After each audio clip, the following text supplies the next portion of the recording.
আসসালামু আলাইকুম ওয়া রাহমাতুল্লাহ। প্রিয় দর্শক, আজকের ভিডিওতে আমি আপনাদের সামনে এমন একটি ছোট্ট ইস্তেগফারের কথা বলবো, যে ইস্তেগফারটি এতটাই শক্তিশালী, এতটাই কার্যকর যে এর ফজিলত শুনলে আপনি অবাক হয়ে যাবেন।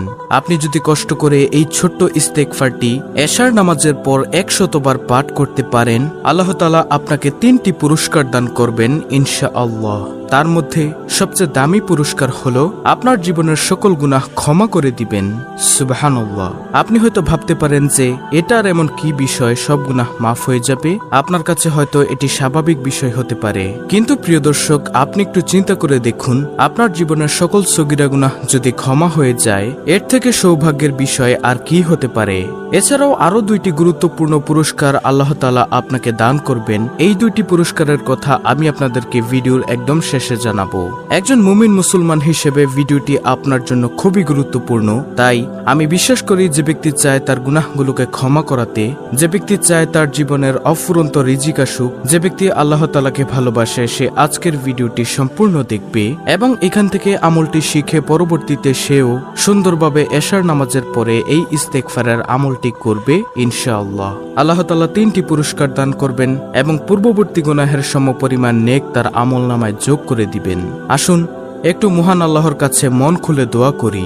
হে আল্লাহ, এই ছোট্ট ইস্তেগফারটির আমলের মাধ্যমে তুমি আমাদের জীবনের সকল গুনাহ ক্ষমা করে দিও, তুমি আমাদের রিজিকের মধ্যে বরকত দিও, আমিন। তো এখন আসা যাক মূল আলোচনায়। প্রিয় দর্শক, এই জীবনে গুনাহের কাজ তো আমরা কম করিনি। গুনাহ করার সত্ত্বেও আমরা মোনাজাত করি ঠিকই মুখে, কিন্তু চোখের পানি ফেলে আল্লাহর দরবারে কোনোদিনও বলিনি, হে আল্লাহ, আমাকে জাহান্নামের কঠিন আযাব থেকে রক্ষা করিও। জীবনের যতই গুনাহ করি না কেন, পাহাড় সমান গুনাহ করলেও যদি তওবা করতে পারি, আল্লাহ তাআলা মাফ করে দিবেন। শুধু তাই নয়, জীবনে অফুরন্ত রিজিক দান করবেন, শান্তিময় সুখময় জীবন দান করবেন।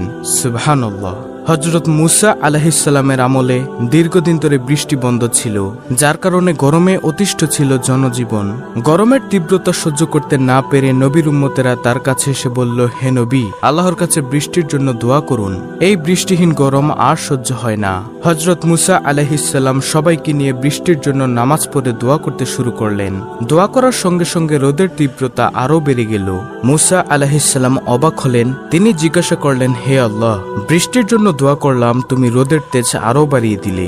জবাবে মহান আল্লাহ তাআলা বলেছেন, এই জামায়াতে এমন এক ব্যক্তি আছে যে 40 বছর ধরে আমার নাফরমানি, আমার বিরোধিতা করছে, একটি দিনের জন্য আমার বাধ্য হয়নি, তার কারণেই বৃষ্টি আসা বন্ধ আছে।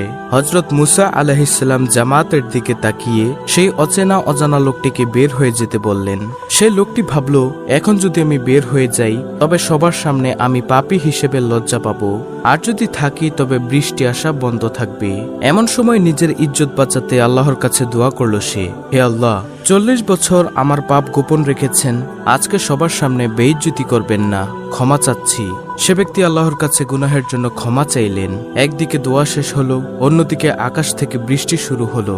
সুবহানাল্লাহ। হযরত মুসা আলাইহিস সালাম আবার অবাক হয়ে জিজ্ঞাসা করলেন, হে আল্লাহ, কেউ তো জামাত থেকে বের হলেন না, তবে বৃষ্টি দিলেন যে? আল্লাহ তাআলা জবাব দিলেন, যার কারণে বৃষ্টি আসা বন্ধ ছিল, তার কারণেই বৃষ্টি শুরু হলো, আমি তাকে ক্ষমা করে দিয়েছি, ক্ষমা পেয়ে গেল।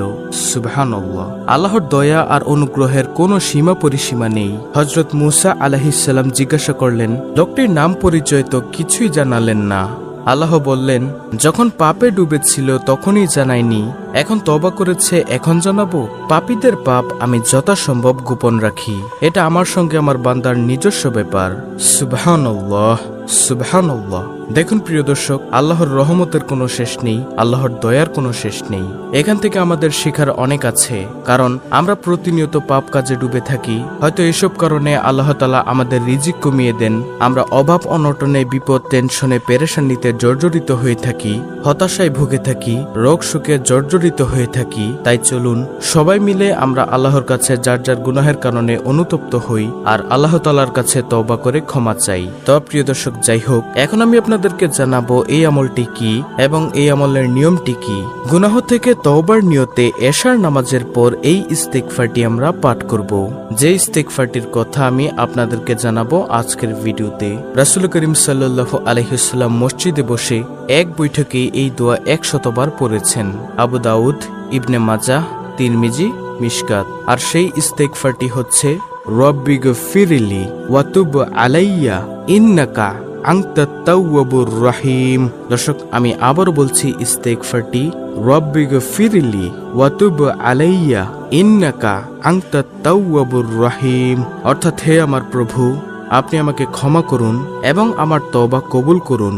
নিশ্চয়ই আপনি মহান তওবা কবুলকারী, করুণাময়। রাসূলুল্লাহ সাল্লাল্লাহু আলাইহি ওয়াসাল্লাম মসজিদে বসে এক বৈঠকে এই দোয়া 100 বার পড়েছেন। আপনারা এই ছোট্ট ইস্তেগফারটি স্ক্রিনের মধ্যে দিয়ে দিয়েছি উচ্চারণ সহ, বুঝে স্ক্রিনের মধ্যে দেওয়া ইস্তেগফার দোয়াটি পড়বেন। এছাড়াও অন্যান্য পুরস্কারগুলো হলো, দর্শক, 3টি পুরস্কারের মধ্যে আমি সর্বপ্রথম পুরস্কারের কথাটা ভিডিও শুরুতেই বলে দিয়েছি। নম্বর 1, উত্তম পুরস্কার, যেটা আপনার জীবনের সকল গুনাহ আল্লাহ তাআলা ক্ষমা করে দিবেন এবং পূর্ববর্তী গুনাহের সমপরিমাণ নেক আপনার আমলনামায় যোগ করে দিবেন। সুবহানাল্লাহ। নম্বর 2, আপনার রিজিকের মধ্যে আল্লাহ তাআলা রহমত দান করবেন। 3, গায়েবী খাজানা থেকে রিজিকের ব্যবস্থা করবেন। আপনার রিজিকের দায়িত্ব আল্লাহ তাআলাই নিয়ে নেবেন। এখন বলবো আমলটি করার নিয়ম। আমলটির নিয়ম আমি সংক্ষেপে বলে দিচ্ছি। এশার নামাজ আদায় করে উক্ত দোয়াটি 100 বার পাঠ করবেন। তারপর কয়েকবার দুরূদ শরীফ পাঠ করবেন। তারপর দুহাত তুলে আল্লাহ তাআলার কাছে চোখের পানি ছেড়ে দিয়ে দোয়া করবেন। আপনার জীবনের সকল কবিরা সগীরা সকল গুনাহের জন্য ক্ষমা চাইবেন আল্লাহর কাছে এবং আল্লাহ তাআলার কাছে সকল বিপদ আপদ, টেনশন, পেরেশানি থেকে মুক্তি চাইবেন। রিজিকের জন্য দোয়া করবেন। মনে রাখবেন, আল্লাহর কাছে চাইতে হবে, না চাইলে আল্লাহ তাআলা কিন্তু দিবেন না। আল্লাহ তাআলা বেরাজি হন। তাই আল্লাহর কাছে চাইতে হবে, আল্লাহ আপনার দোয়া কবুল করবেন ইনশাআল্লাহ। তাই আসুন আমরা উক্ত আমলটি করে আল্লাহ তাআলার দরবার থেকে সকল গুনাহ ক্ষমা করিয়ে নেই।